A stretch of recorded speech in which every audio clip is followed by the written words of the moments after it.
And I am here right now to introduce Chad. I did a little bit of internet sleuthing about Chad, and he had this great quote on his website, which maybe some of you have heard before. It's 5-second fuses only last 3 seconds. And he said that this informs a lot of his ops work, which I think is good. So he's also said that he was here to talk about Puppet, Whirr, and to drink beer. And I had wanted to hand him a beer here, but they won't let me just cart around beer. I guess it's sad. Anyway, so he's here to talk about clustered services with Apache and Whirr from ops down. And so I don't know, for those of you who were here before, I guess we had the good cop version with the white background slides and everything. And as you can see, this laptop is black. So this is the evil side of this whole endeavor. So anyway, welcome, Chad. Thank you. Okay.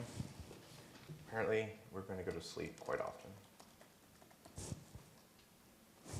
All right. So, much like the first talk, the first thing I'm going to do is kick off a cluster. And don't worry if you don't know what any of this means. We'll talk about it and we'll get to it later. But it's going to take 10 minutes to get going. So we'll get this started. So this talk is sort of the other half of the first talk. When Adrian and I were first kind of conceiving of what we were going to talk about, we said, well, we could talk about how Puppet works for this, and we were going to build this thing out. It's going to be really cool. Then I said, well, you know what? You're more the Java side of things, and I don't really do that. And I know about Puppet, so let's break it in a straight DevOps sort of way, and you do the development side of it, and I'll talk about the Puppet side of it, and then from there we'll go. And so that's sort of how this came about. But I do want to talk a little bit about Whirr, mostly from my perspective, which is command line and jar. That's pretty much where I stop. So Whirr is a Java application. It's got a command line. It builds on top of a whole bunch of services, which the cool thing about the services are, Hadoop and Zookeeper and whatnot, they're written by people who actually know how these services work. So developers, but also operators who actually run these things. So these services are fairly a good way of getting these deployed onto a system. Whirr core, which provides primitives, but we don't care about those because those are all in Java. And then JClouds, which is the magic on which this all happens. The demo today is on Rackspace. We could have run it on GoGrid or Amazon or any number of other places. So this is a 6-node Hadoop cluster in Whirr. Done. Launch it. You're good. In this case, you've got one instance which is going to be running a name node and a job tracker, and you've got 5 additional which are running the data node and the task tracker, and you're done. And that's pretty much as easy as it gets. Now, that's actually not that easy because the magic going on here is actually quite a lot of it. So what does it do? So Whirr fires up, starts to build some state based on your properties, and then as these instances spin up, it also collects some other state about them. The JCloud side of things provision things. There's install stages and configure stages and start stages, blah. If you were here for Adrian's talk, he talked about roles and topologies and workflows, which the first time I ever heard of Whirr, I was like, yeah, I know how to do that in Puppet. I can do that in Puppet too. I can do that too. So what'd you guys do this in?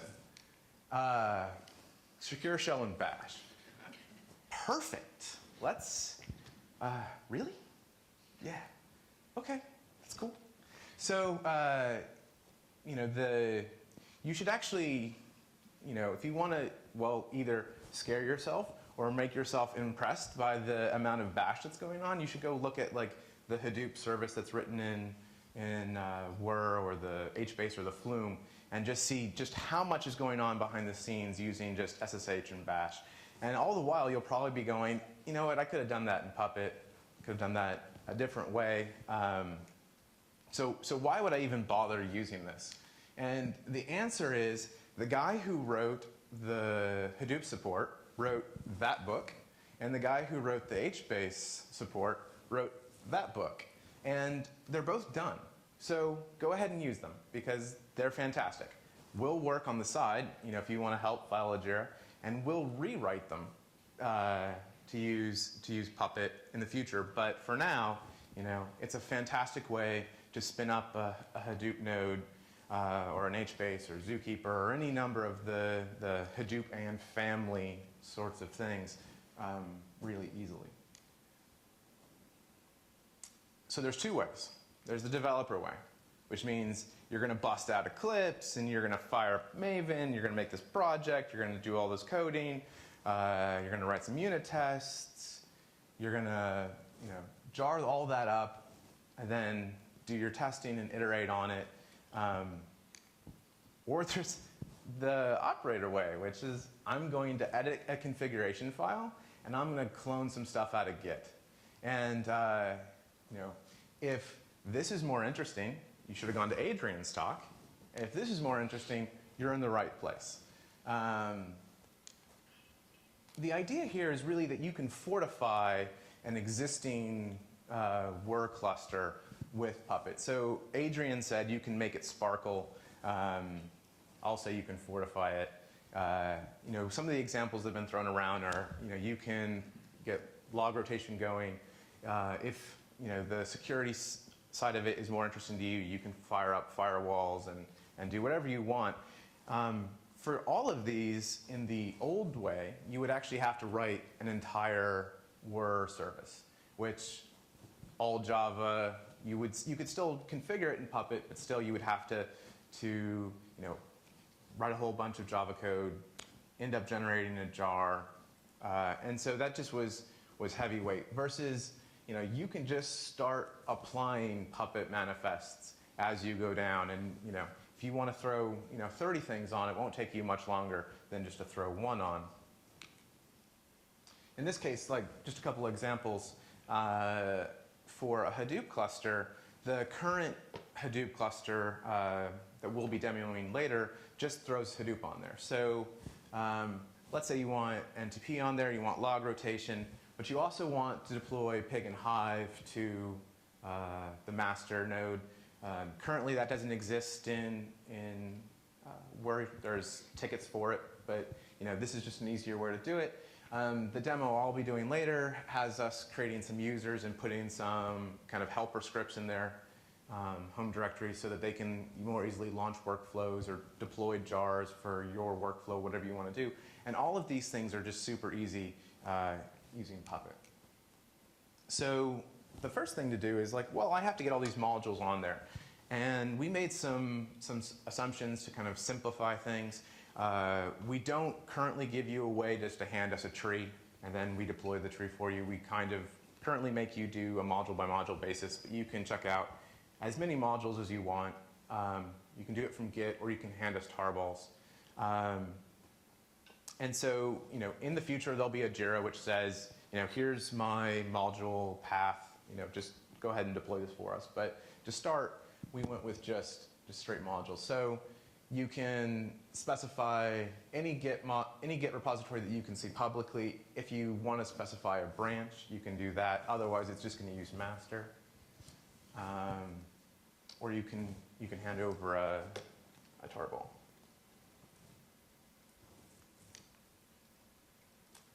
And so we also made an assumption about how you're going to use this with actually deploying a manifest.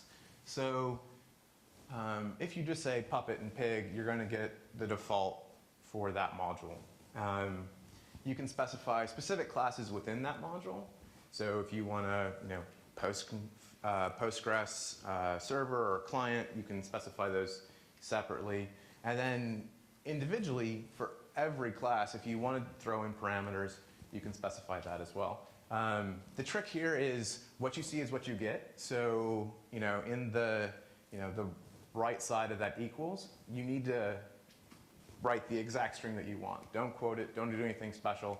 Whatever you need to go up is what you need to put there. And in the end, what happens is on the server, we run through all the modules and get them all into the module path. We run through all of your requested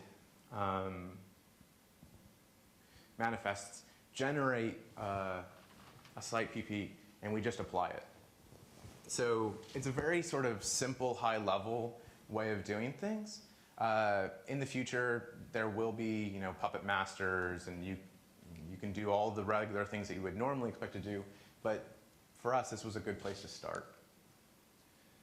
So in talking a little bit about Masterless, this is largely, I guess, influenced by Whack, Jordan, his Nodeless at Loggly presentation. And he had a slightly more complicated system where there was a function that was called has roles and would do all this calculation. For us, because we know in advance everything, we just kind of skip that. But you don't have a Puppet master. Currently, we don't provide you a way to do exported resources. So none of that works. You basically have to a priori know everything you need, and then you can set that up. One of the first things that I want to do when I get back is actually set up stored configs. So you can run stored configs masterless. You just need to have a database somewhere. And it'd be relatively easy enough to do. It just is a little extra work. So this is a one-shot thing.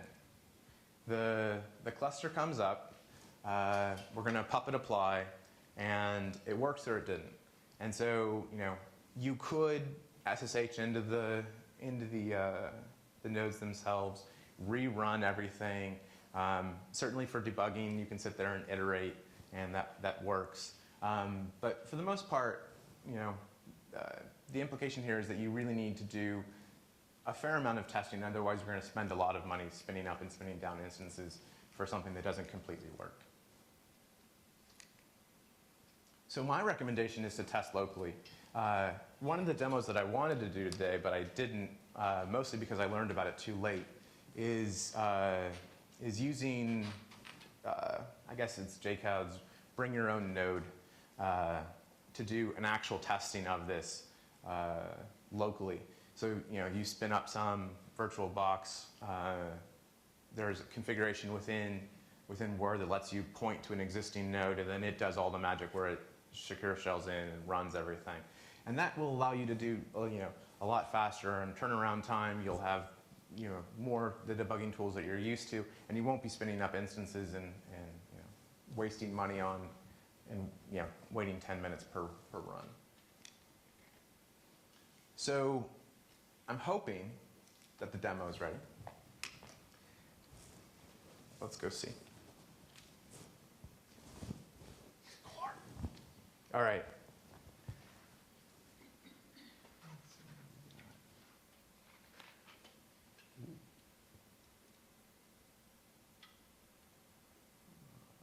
This is all.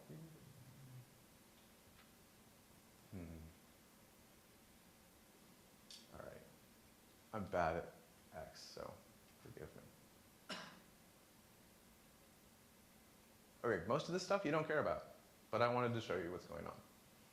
So we are launching some nodes. This PuppetConf properties file I'll show you in a little bit, but that properties file is the only thing that you need to write. In this case, we're starting 3 nodes with Hadoop data node, task tracker, and NTP, and we have a name node, job tracker, a user class, and NTP. All these get spun up. We didn't do any special firewall rules, so you're not going to see anything firewall-y come up here. But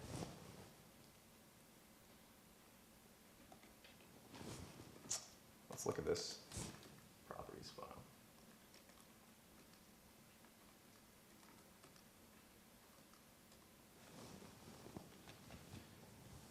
So this is a little bit bigger than the leader that I said, but most of it is specialty stuff. So you can name your cluster, which is nice. Here we're showing adding a Puppet demo class and NTP to everybody.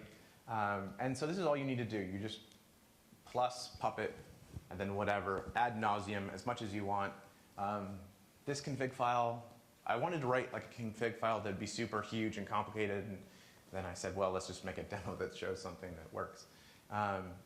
In this case, we pull two Git modules out. If you have dependencies like concat or standard lib or somebody's common, you can put ad nauseum modules in here. You don't have to specify, or you don't have to use them necessarily to have them deployed. We set up some NTP stuff. This is mostly just to demonstrate sort of the parameterized classes. In this case, we're going to install CDH Hadoop, which is Cloudera's distribution for Apache Hadoop. I work for Cloudera. Of course, I'm going to run my stuff. In this, we can keep going. This does some rack space magic, picks a certain size piece of hardware, deploys a certain image on it, and we override some keys here. So I'm not going to show the demo class, but I'll talk about it a little bit. You guys can go to GitHub if you want and look at it. For those of you that have laptops, just keep me honest. All it does is deploys two users. Whirr already creates a user for you. For me, it's Chad. Sets up your SSH key, gives you a home directory.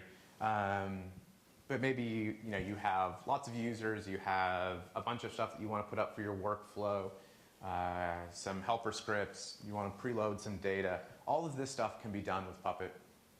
And so let's actually do this demo.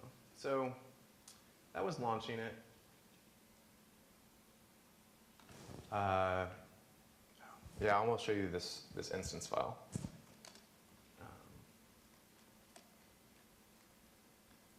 Man, it's hard to type on my shoulder.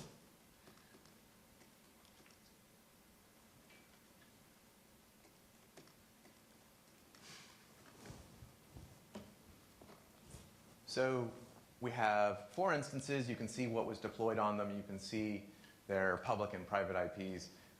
This stuff is used by Whirr to set up all of the, you can think about like Hadoop has a whole bunch of config files which have things that point back to each other. Where's the job tracker? Where's the task tracker? Where is, for Zookeeper, where's my quorum? These things will eventually, we'll figure out a way to make them exposed in Puppet, so via fax or whatnot, you can figure out something about the rest of it. But we haven't done that yet. And then, all right, so we're going to log in as Adrian because I don't want to log in as me. I already have an account there.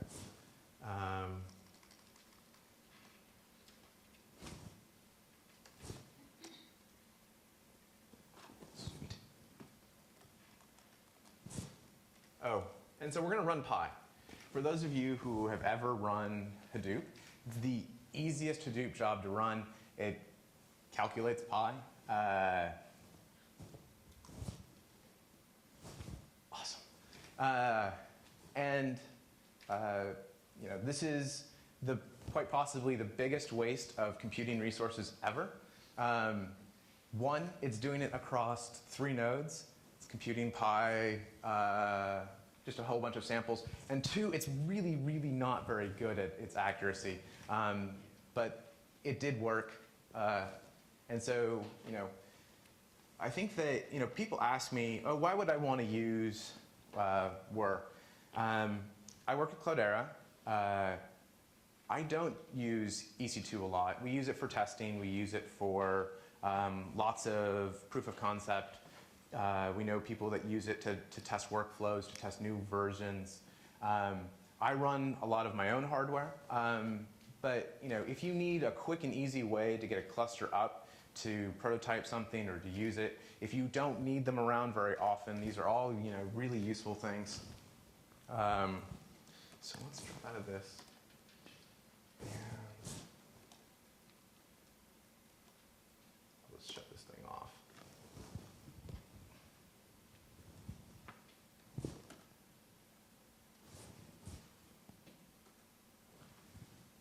So what's next for Whirr?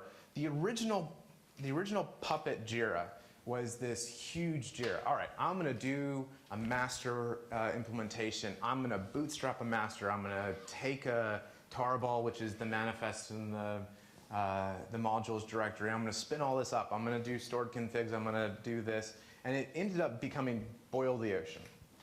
And so the approach that we decided to take for the initial was, that's just way too much. Let's step down a notch. Let's just get Puppet Apply to work.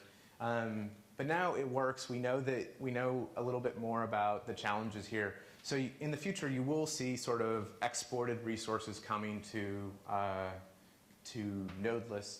And then we will start working on an actual master-based implementation where either you can point to an existing master, which is outside of this cluster, or you can spin up your own master. You can have long-lived sort of clusters. You can update them on the fly. And so I think that you should see a lot. The one thing that I would like from you guys is, if you're going to use this, you should tell us what to do. Like, for the most part, I'm just guessing. Like, this works for me. This is great. Everyone in this room, I guarantee, uses Puppet slightly differently than everybody else. And so if you have a way of doing things that's different, I'd love to hear about it. Perhaps it would actually map better to this sort of world than what we're doing. And so that, I think I'll just call for questions and see what you guys want to talk about.